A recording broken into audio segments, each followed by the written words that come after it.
நீங்கள் ஒரு 4-5 டிப்ஸ் சொல்லுங்கள். நிறைய பேர் அந்த முறுக்கு வாங்கிட்டு போயிட்டு இருக்காங்க.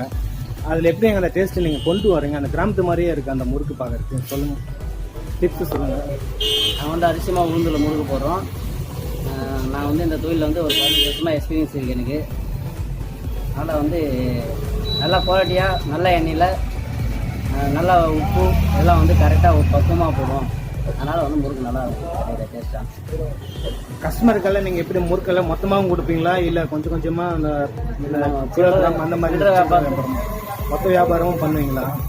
சில்லறை வியாபாரம் கடைக்கும் சேல்ஸ் பண்ணுவோம். மொத்தமாக வேணும்னாலும் கொடுப்போம். ஒரு 1000 முறுக்கு 500 முறுக்கு கேட்டாலும் உடனே எங்களால் ரெடி பண்ணி கொடுக்க முடியும். சரி சரி. உங்களோட பேரும் உங்களோட கடையும் என்ன ஏதுன்னு சொல்லிடுங்களா? உங்களோட பேர் சொல்லிடுங்க. என்னுடைய நேம் வந்து முத்துக்குமரன். உங்களோட கடையோட கடை பேர் வந்து Srinivasa sweet shop. Okay. Hello friends, அந்த முட்டை நகரில் முட்டை நிறுத்தி நம்ம